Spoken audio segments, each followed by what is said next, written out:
portion of our first 2023 season route journeyed along the shores of the Great Lakes, Michigan and Superior. We planned 6 stops on the West Michigan Lakeshore.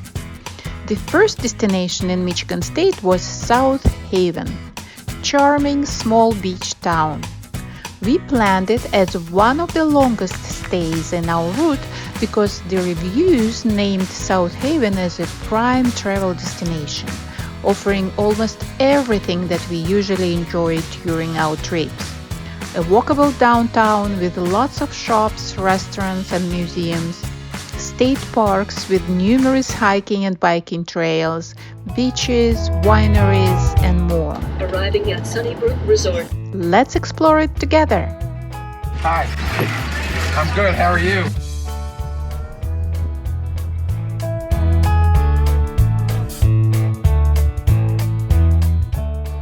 Brook RV Campground is a beautiful upscale community resort where the majority of sites are privately owned. The rented sites tend to be just a concrete pad, but they are spacious. Everyone is very friendly. So they're sitting and waiting for people's attention. Nala, where are all your friends? Potential friends are coming, right? Oh my goodness. Yeah, she just loves new friends. Oh, He's a little bit shy, yeah. Yeah. you're not. No, she will go with you on a wing. Oh, very sweet.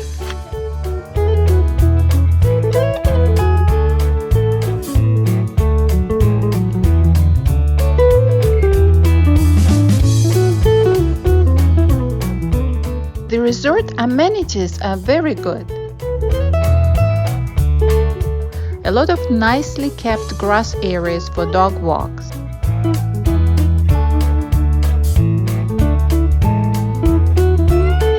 Nice pool area with a hot tub.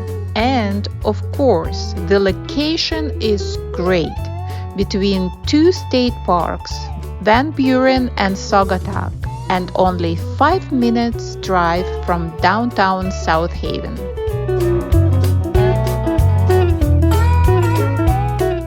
South Haven is a small typical beach town, clean and tidy with lots of things to look at, and the boardwalk is great.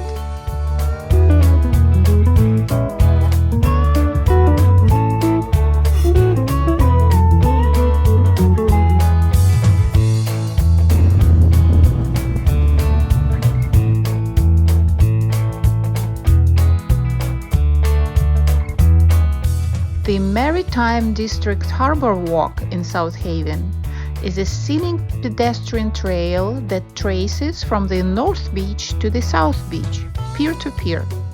The walk will be about 3 miles long and is an enjoyable historical walk.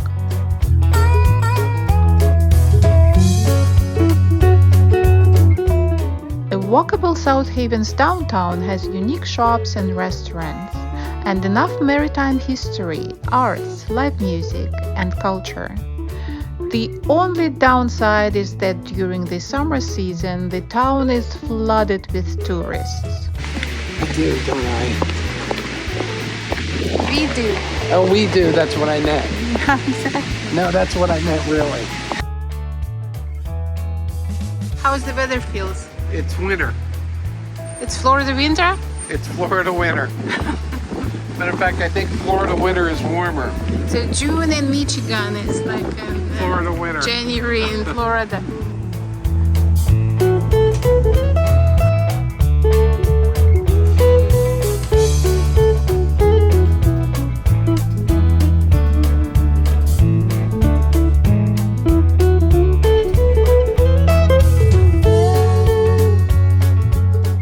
I think this town is way too touristy.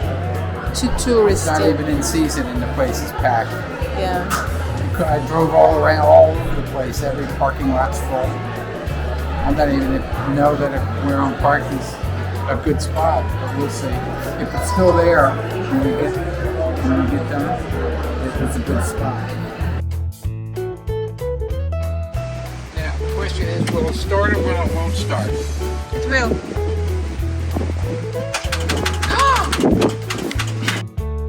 Don't miss an opportunity to enjoy famously tasty pies in Crane's Bakery restaurant. The first off-roading experience. No, yesterday was the first off-roading experience. Oh, okay. You missed it, honey. I missed it. Oh. On the way back, we can take the highway if you want. Yeah. Oh, is it? Oh, you did. You Yeah. programmed this. I should have programmed known. that. I should have known. How are we doing? 27 miles an hour. But we only have 11 more miles of this. Yeah, I see asphalt ahead.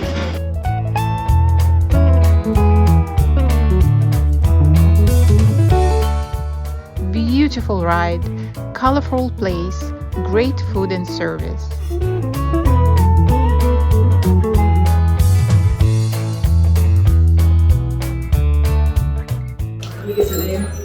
Jack, you got that? What is it? Ice wine. Iced wine? Right here. Iced apple wine. Of course, they only give you half as much because it's twice as expensive. You're kidding. Huh? Apple wine expensive? According to that, it's the most expensive one there. Wow. So what is this one? This is cherry Cherry. wine. This one Rosé, rosé. Chardonnay. Chardonnay. This is a very neat place. Very different. Oh, Which one is your it favorite? actually is good. I won't mess with you anymore. Can I have the menu? Keto. It's keto approved. Yeah, kind of. Raspberry rhubarb.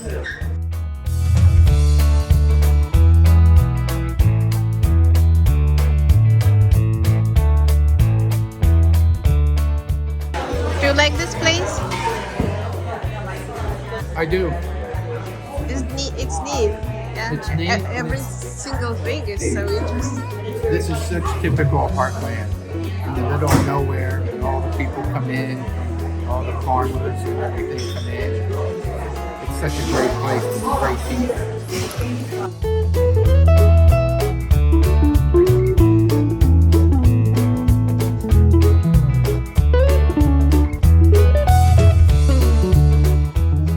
And the best ribs in town were located right in front of our campground. You've got. I looked at your menu, and you can get a takeout on the rack of ribs for like $25. The closest park to South Haven is Van Buren State Park, set along the Lake Michigan shoreline. Is Morska ready to hike? He's definitely ready to hike. Look at him. The park is home to high dune formations and 1 mile of sandy beach and woodland trails. The dunes climbing starts here. Don't pretend that it's real hard. I'm not pretending. It is what it is. Look at this blue sky. No even one cloud. What do you see, Nala? Ocean! This was a really... This is the hard part. This was a really short hike.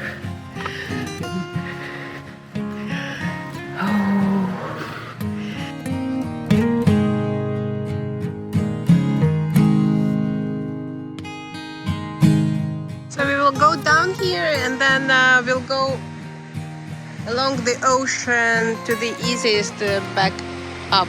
Yeah, that sounds like a good plan. Okay.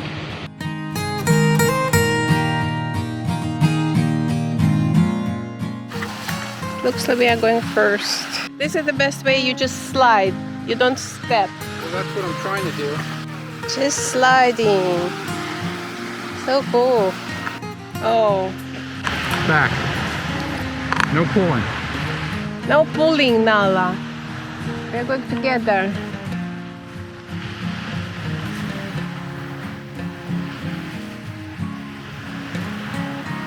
Let me hold Nala. I got it. You can keep going. Okay.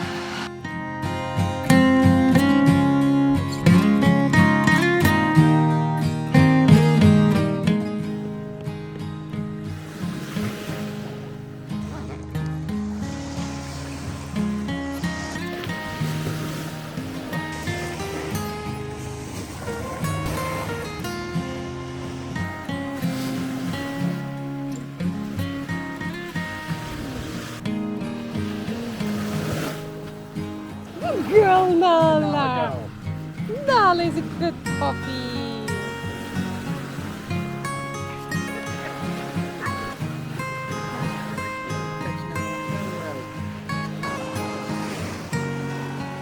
Yay! Good calm dogs. Oh, yeah. Daddy's going to give a treat. Good calm. Boy. Good calm. Very good. Good puppy. Very good. Lake Michigan. Beautiful, isn't it? It is beautiful. Did you get the dunes? Of course.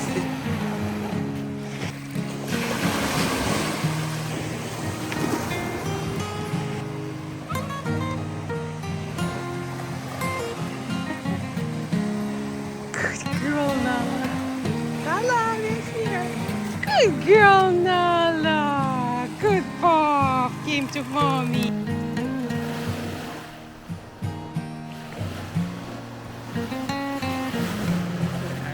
Going barefoot feels so good.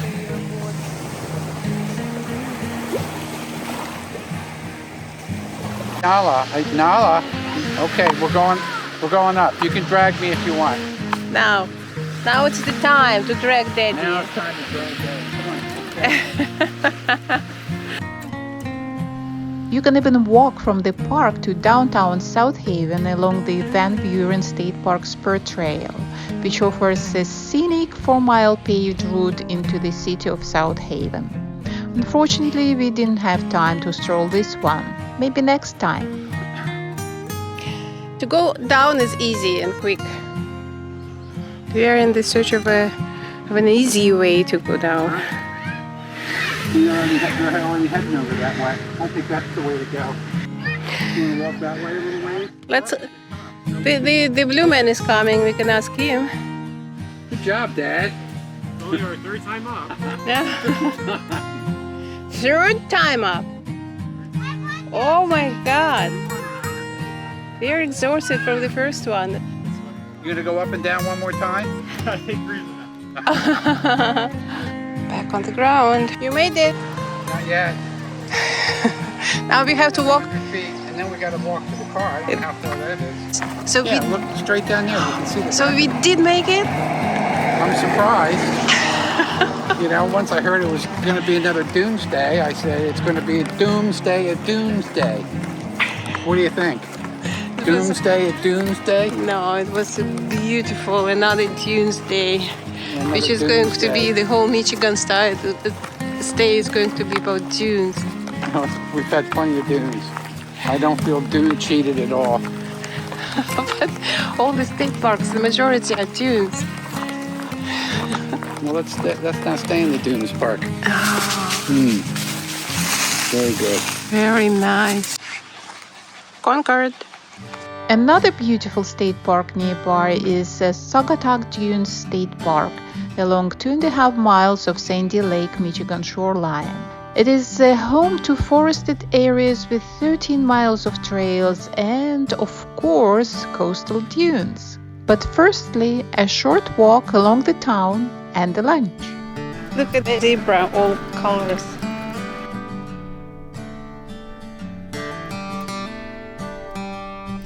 Look at this bench. Look, they have even this one in colors. Rainbow colors. Of course they do.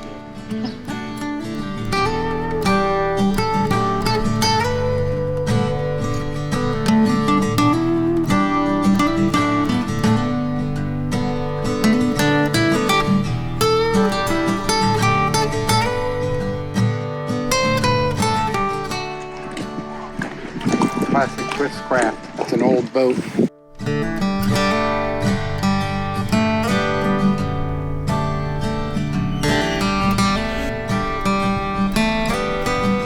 Looks good. Yeah. This time we decided to explore the dunes on board of a buggy. Excited? Scared. Why? Why are you scared, Jeff? I'm looking at their vehicle and I'm looking at my vehicle. We should be in my vehicle. Well, let's see. I'm warning.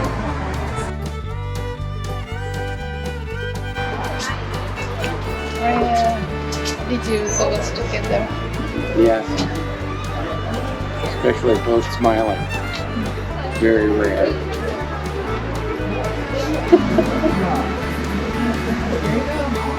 Excited? Jax, we're going on 6. I'm very excited. I want to go on Jack, what are we going on? I should have, I don't know. Which one were you allowed to hike? You were allowed to hike. Oh, you mean these? There's dunes here you can hike? Oh, Jack, that's where loading comes. 6. It's a very beautiful area. Oh my, it's going to be more You still have day to go hiking if that's what you want to do. all these people are there. It's tomorrow, Wednesday.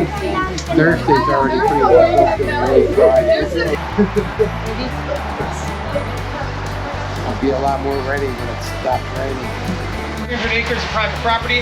We'll be doing a lot of ups, downs, twists, and turns. To give you a heads up, we do and can lose stuff out there, like hats, wallets, kids, cameras, purses, keys, phones, things like that.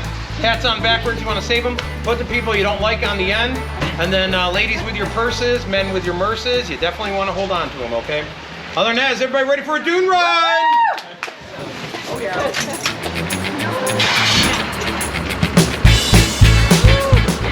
All-wheel drive? Has to be. Oh, I would guess. Yeah, I think it is. All right, right over here we have Lake Michigan, everybody! I'm just kidding, it's a lot bigger than that. This is Goshorn Lake, private lake, spring-fed, 100 feet deep.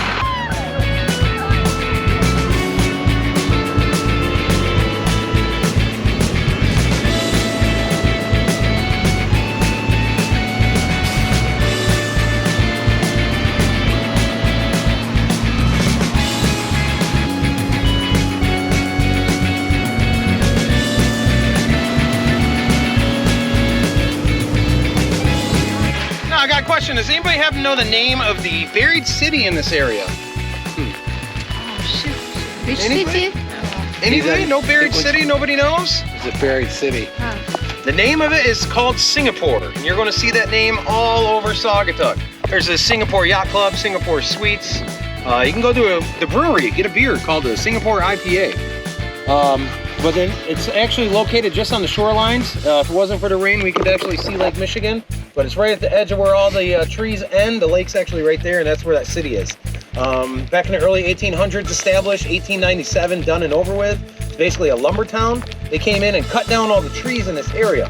Well, when they cut the trees down, they never planted anything back, so the winds blew away the topsoil, and that revealed this sand. All of a sudden, this sand's moving an average 10 feet a year, covering up everything in its path. Burying the town, filling in Lake Goshorn, the lake and also taking over people's property. So in the 1960s, Michigan State University came out here and planted all this marram grass every 6 inches by hand to stop the erosion. They did a really good job. The dunes are actually now neutral. We don't move at all. The only thing that does move is our trails. We actually keep those maintained. Now there is one really cool thing that happened because of the dune erosion. Anybody have an idea what that is? It's the dune rides! Next stop, we're getting out.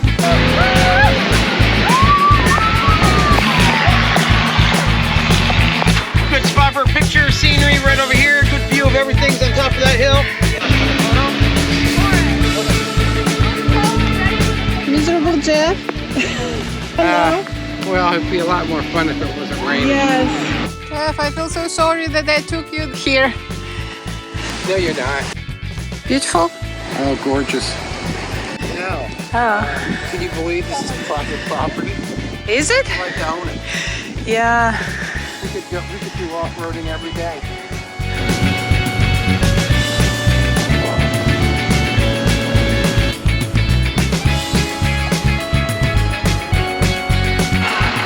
you cold? All right, we're almost done. This is the last big hill.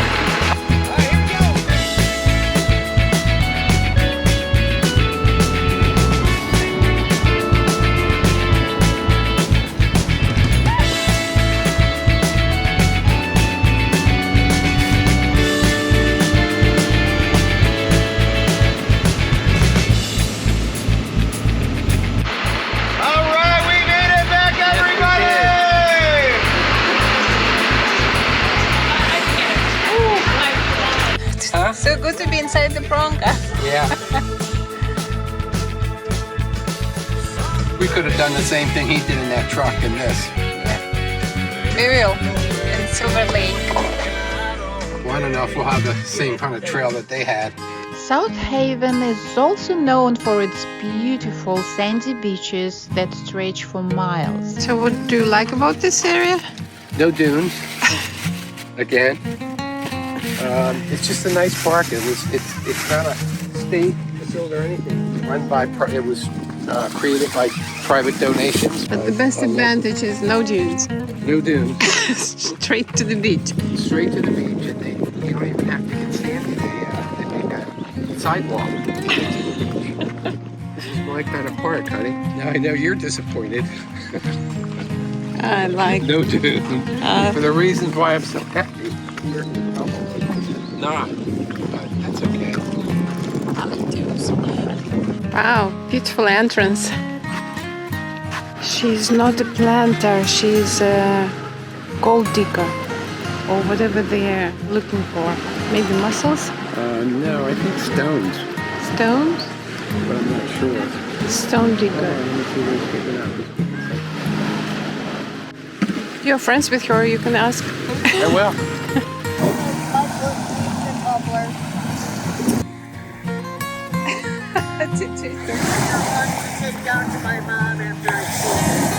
Oh, that's nice.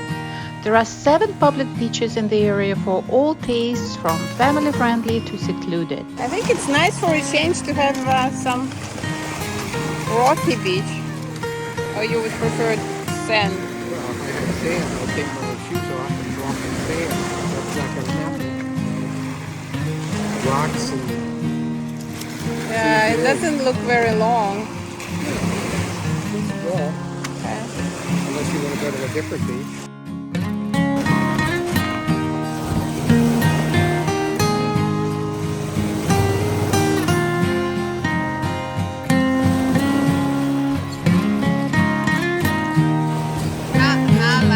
This beach wasn't for us because our dogs love stinky stuff and there were a lot of dead fish there. So I think we have to find something cleaner, right? Yes. But I'm glad that we came here because on the Google search, people in reviews says the best beach ever I've seen in Michigan Lake.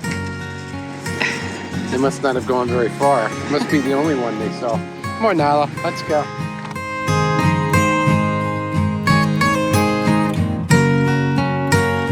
Eat them. This is for modeling, that's not for eating. So, we went to the beach that we already walked before and really liked, in Van Buren State Park.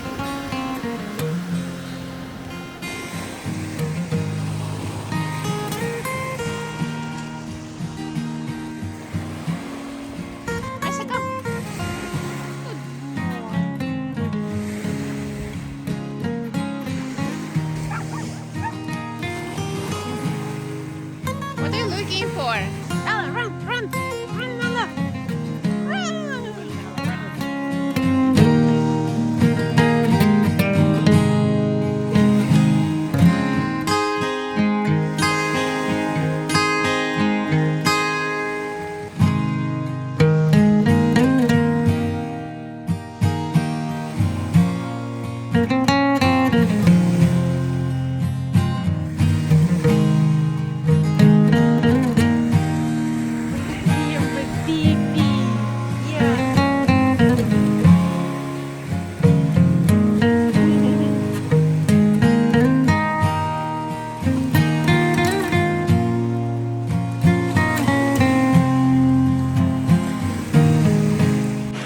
This is Nala's feet. Oh, those are Nala's paw prints? Yes. And Morska doesn't leave any paw prints. No, too little. Too bad, Morska. No one will know you were here. Oh, Morska? Poor Monster. Nobody knows she's there. He's there, so he's got a bark. This dune we were climbing the other day. Uh-huh. Do you want to try it again? No, Why not? it took too long. I was too tired when I got to the top, and then once I got all the way to the top, I had to go all the way to the bottom on the other side. It just seemed like a...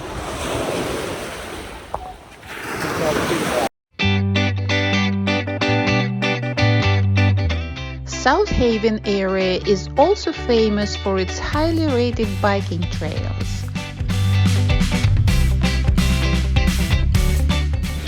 Oh, the chain is off. Okay, well, you're going to have to hold my bike, and I'll put it back on. Put your bike on the...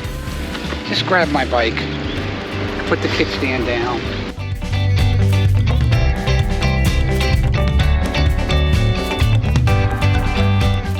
Do you want to be in front?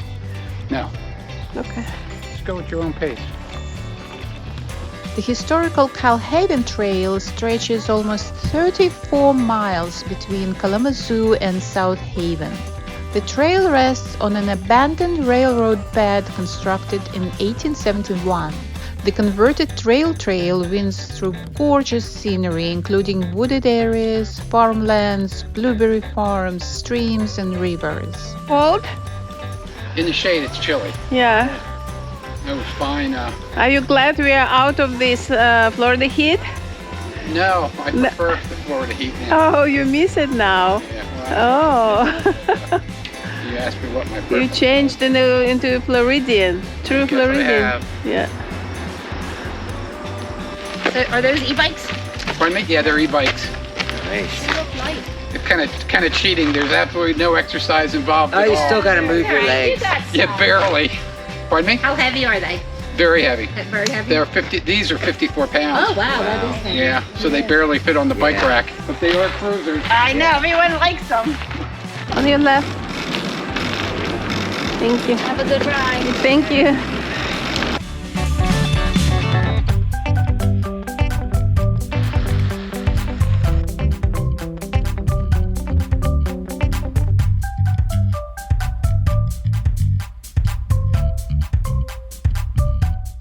How are you doing?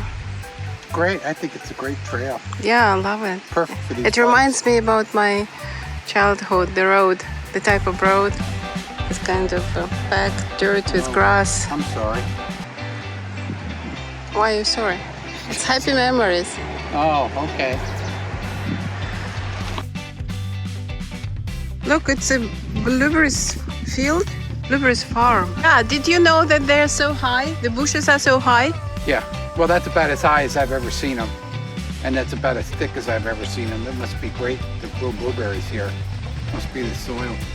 Yeah, they say Michigan and Van Buren County specifically, it's the country's Biggest best producer. Yeah, of the blueberry.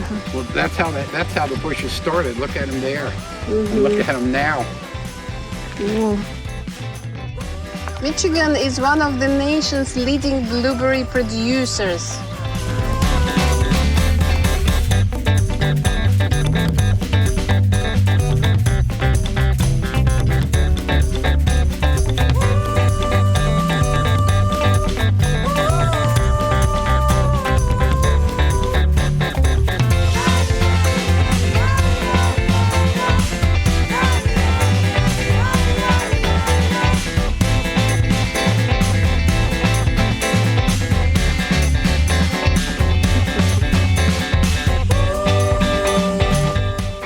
Oh, the place doesn't look great, but we'll see.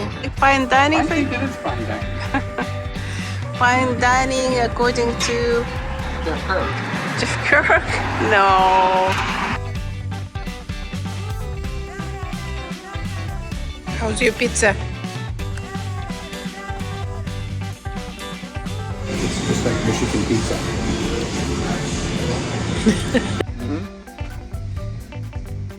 Oh, well, that's good. Yeah, the state park is very nice. The beach is very nice.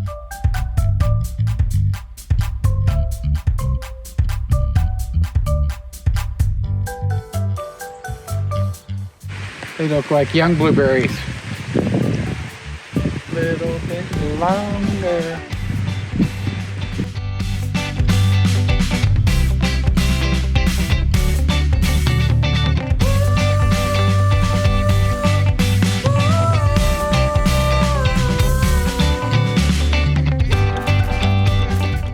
Look at me, so dusty.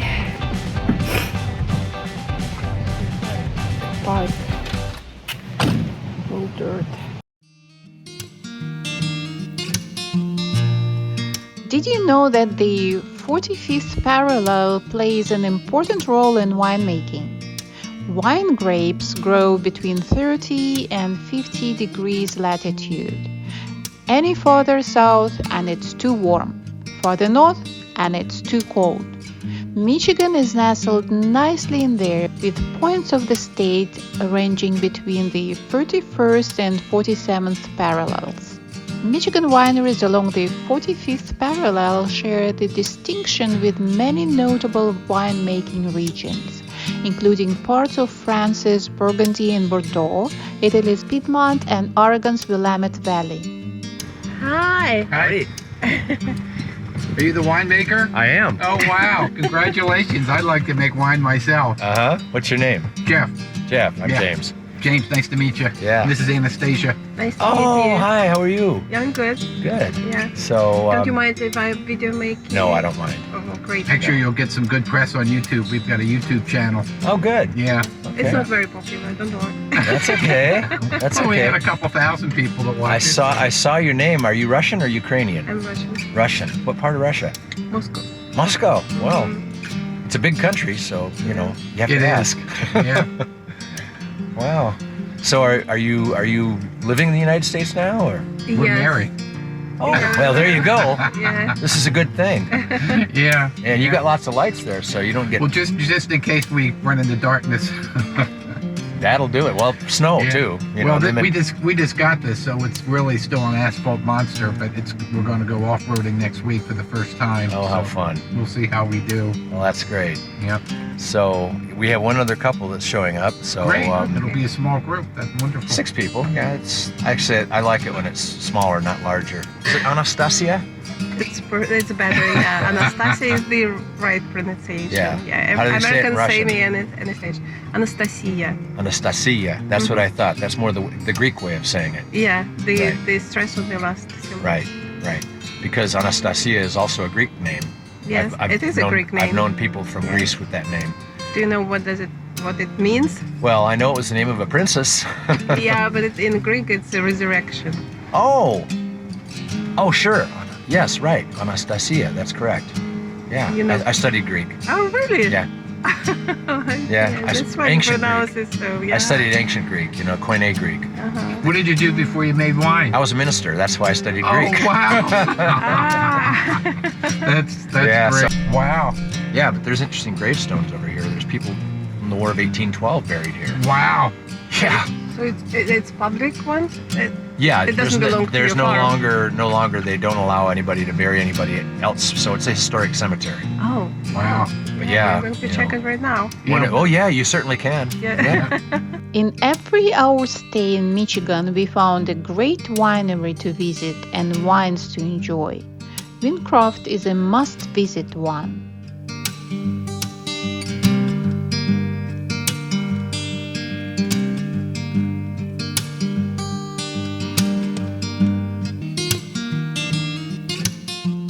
Pretty interesting, huh? Have you found some interesting names? One thing I noticed is that most of them didn't live be much past 60. Some of them not even past 40. Yeah, back then, people didn't live to be 100. Although there was one in there that did.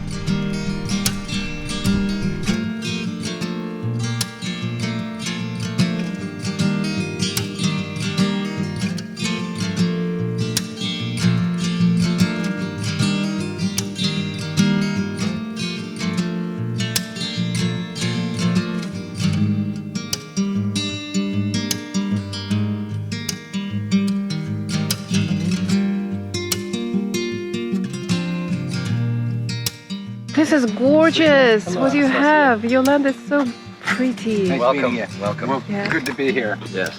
Thank you. I'm from Seattle originally, and when I came out to the Midwest back in 1976, and I became interested in grape growing, and I saw grapes growing everywhere. And I thought, how come everybody's just growing Concord grapes? You know, there's no wine grapes here.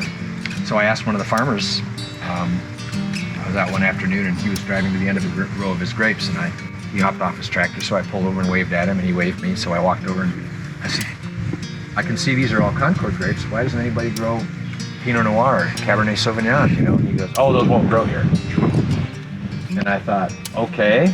I had just read about Dr. Constantine Frank.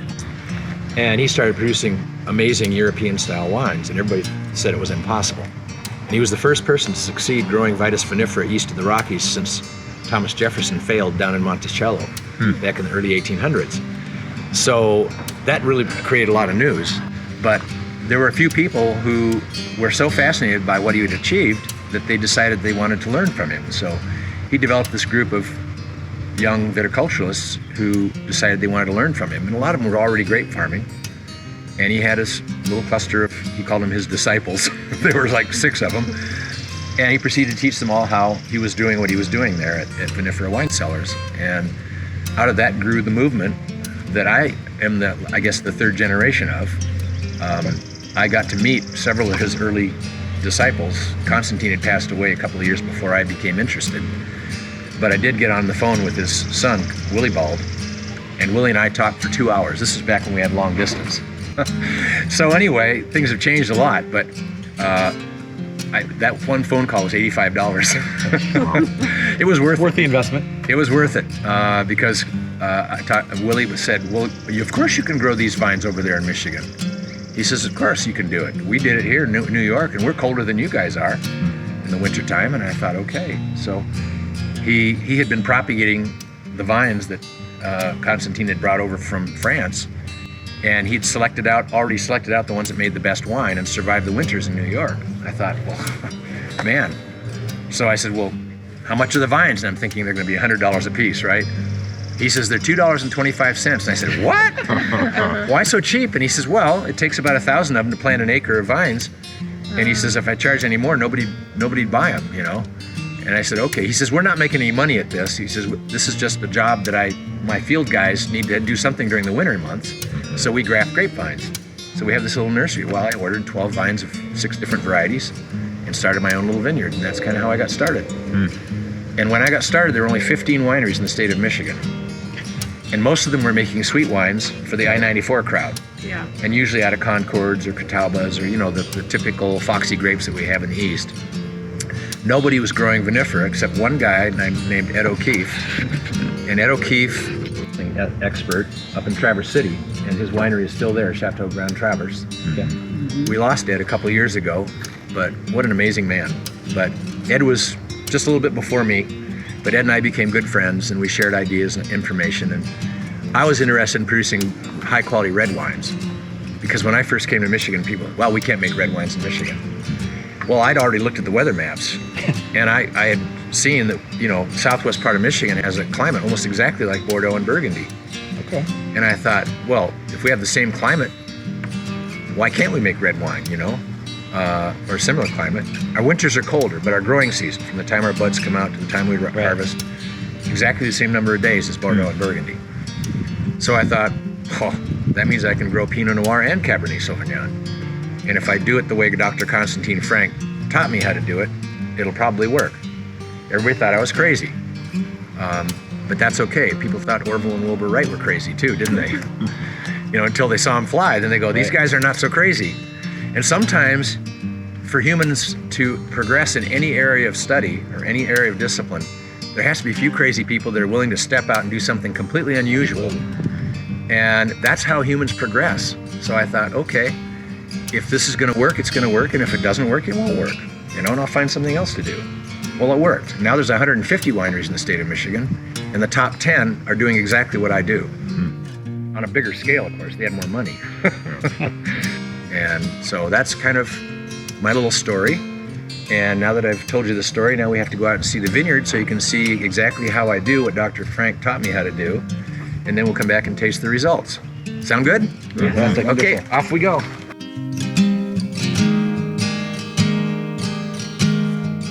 So one of the things that we're really proud of about our farm is that we have a very diverse ecosystem here. Right? This is Vitis riparia, and yes, you can eat the leaves. You can make, the Greek with the rice in it and everything. Dolma. Uh-huh.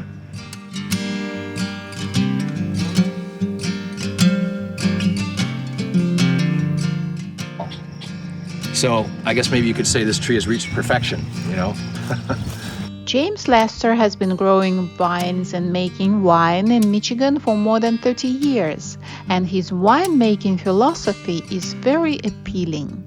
He treats his wine farm as a beautiful preserve, exactly as he named it, where every sprout and every little creature is part of a diverse and precious ecosystem. This is Merlot. Remember that one where he says, I don't want any more effing Merlot?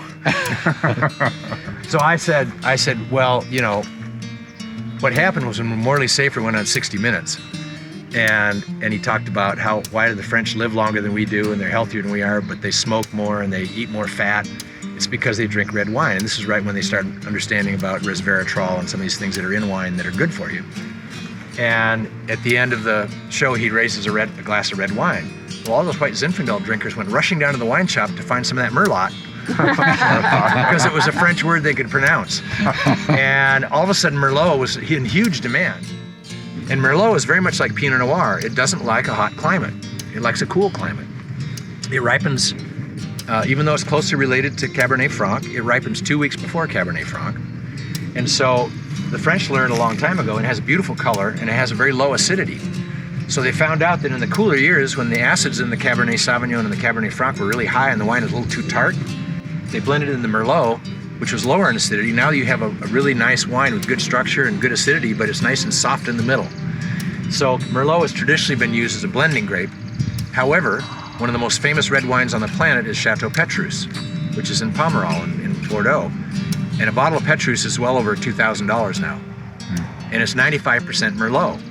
So obviously, if you put Merlot in the right place, it can make fabulous wine. Well, guess what? If you plant Merlot in the right place, you can get Chateau Petrus. Well, because our climate here is so much like Bordeaux, I thought, well, I'm going to plant Merlot. So I did. And this is, obviously it likes it here. I mean, look at these things. And these clusters get really big. That cluster, when it's fully mature, will be this long. And it'll weigh almost a pound. So it's a very productive variety, and it loves Michigan, and it ripens perfectly here. And it ripens with acidity. Because what our season does, because we're far enough north, is we have really hot summers, but toward the end of the fall, when this comes ripe, we harvest this usually about the first week of October. Well, at that time of the year, it's 40 degrees at night, maybe even in the 30s. And then the daytime comes, the sun comes up, the fall colors everywhere, and you start off the day with a sweater on, and by noon you're peeling off the sweater because it's 65 degrees or 70 degrees. And let me tell you, these grapes love that kind of weather. That is like perfect for them. Wine is significantly better, so you can sell it at a $50 bottle I can instead get of a a higher $10. price for it. So by definition in our business, if you're going to be in the quality wine business, it's going to cost more for the wine.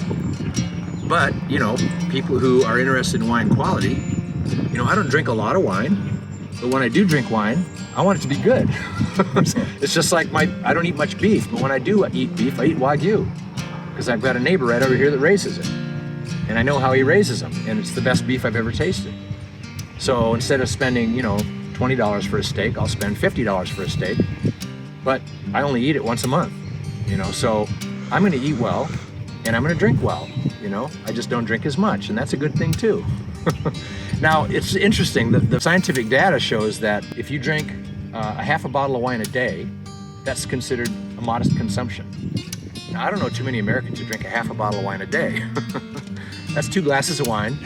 Okay, that's 2 glasses of wine a day. Well, almost everybody in Europe drinks at least 2 glasses of wine a day, Yeah. I mean, it's like, so, and look how long they live. They live longer than we do, So it's just not true.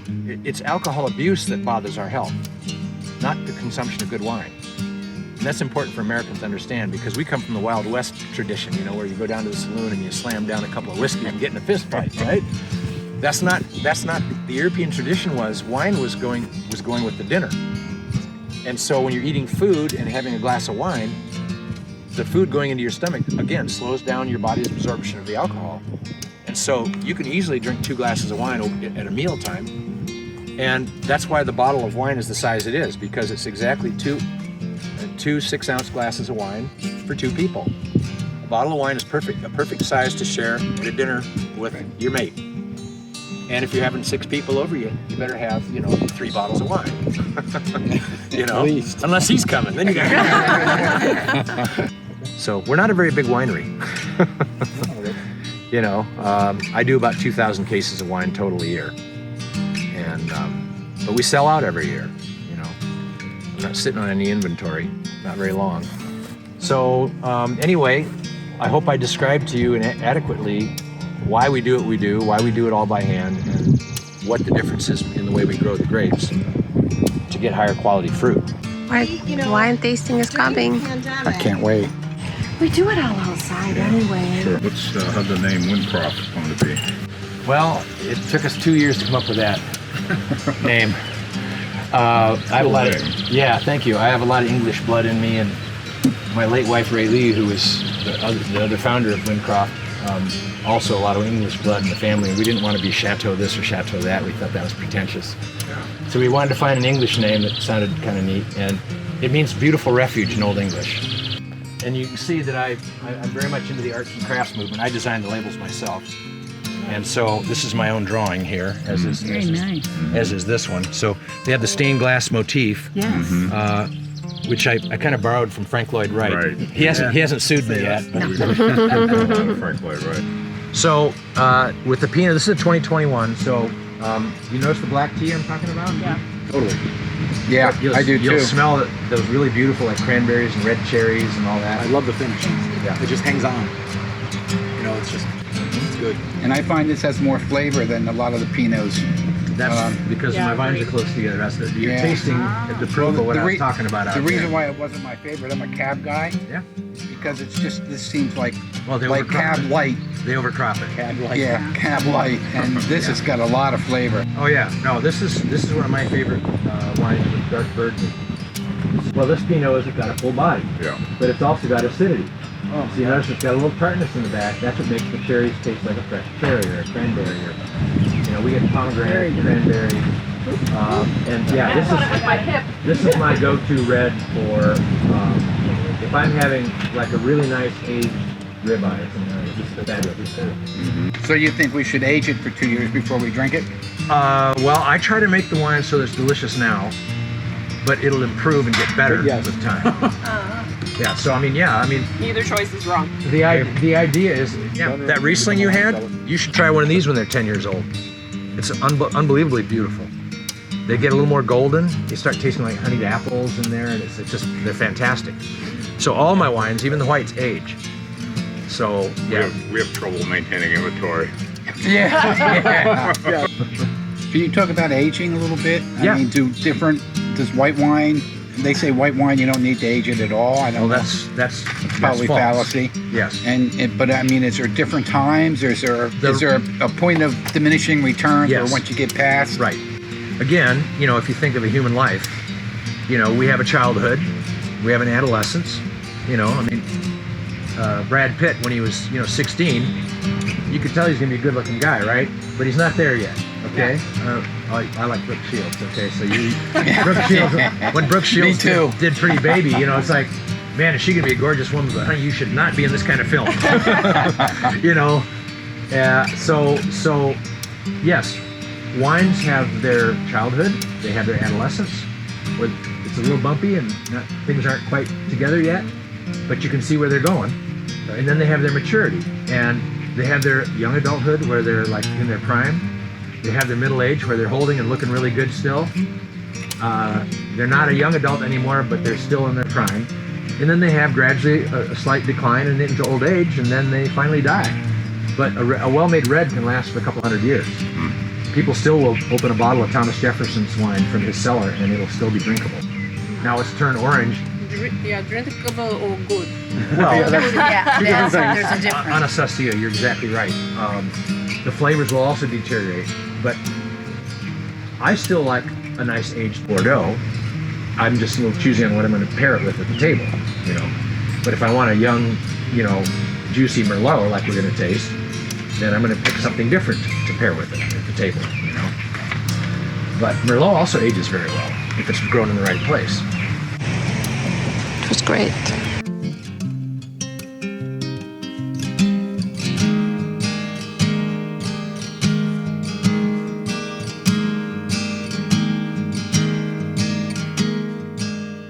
And as a nice bonus, Jeff got to cruise the whole property with James in our Bronco.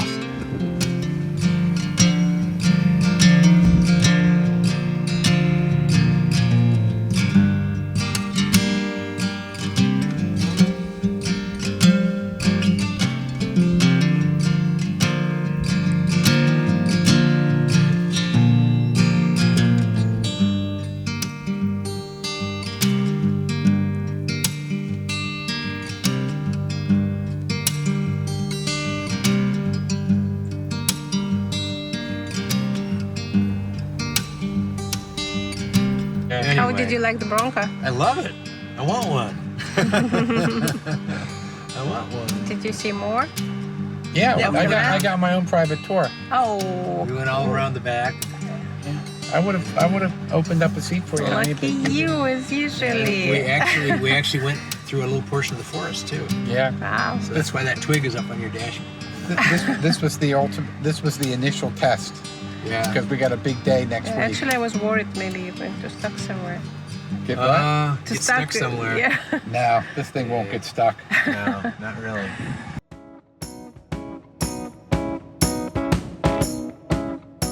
We were about to depart, but we were still having troubles with Bronco's battery and then with one of the fusers.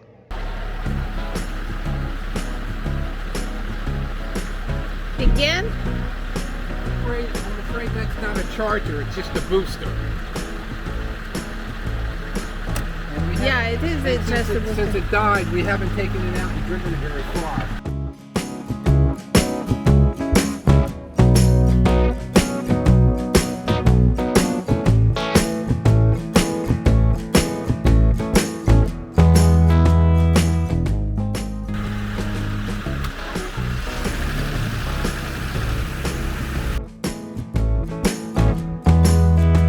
It's boosting nicely. Yeah, it boosts well.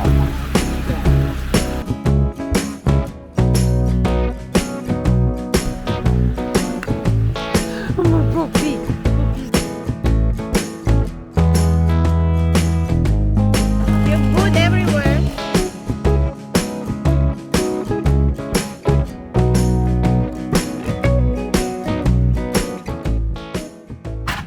Module run start, smart data link control. Yeah, but I went under there, I couldn't find it. Yeah.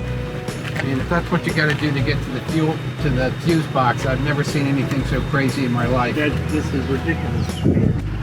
Yeah, because locating the body control fuse, that's system. So complicated. I like that. Oh, you like that? Yeah. Oh no. No, I will stay with dogs. Yeah, yeah. Thank you.